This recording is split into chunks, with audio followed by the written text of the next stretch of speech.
আসসালামু আলাইকুম, আমি দেশপ্রিয়র পক্ষ থেকে রোজিনা আপনাকে স্বাগতম জানাচ্ছি। তো চুয়াডাঙ্গা 1-79 থেকে নির্বাচন করতে চান, এই বিষয়ে আমাদের কিছু জানান এবং আপনার নাম পরিচয় এটা দিন। আমি মিলিমা ইসলাম বিশ্বাস। আমাদের সামনে আপনার সম্মেলন রয়েছে। সম্মেলনটা হচ্ছে 23 তারিখে। আমি চুয়াডাঙ্গা জেলাতে, আমার বাবা ছিলেন ওখানকার জেলা বিএনপির সাধারণ সম্পাদক আমৃত্যু পর্যন্ত, এবং শুধু তাই নয়, তিনি জেলা বিএনপি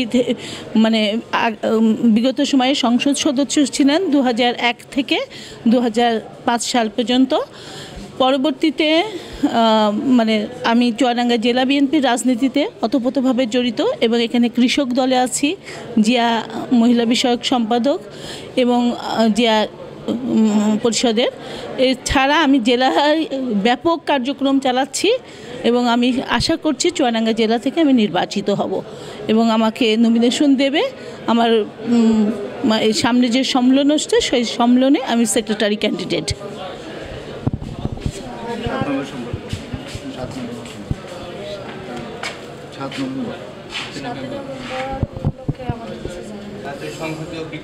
আচ্ছা, 7ই নভেম্বর, যাতে আমি বারে বললাম, আজকেও বলছি, 7ই নভেম্বরও বিপ্লব দিবস বাঙালি জাতির বাংলাদেশিদের জন্য একটি ঐতিহ্যবাহী দিন।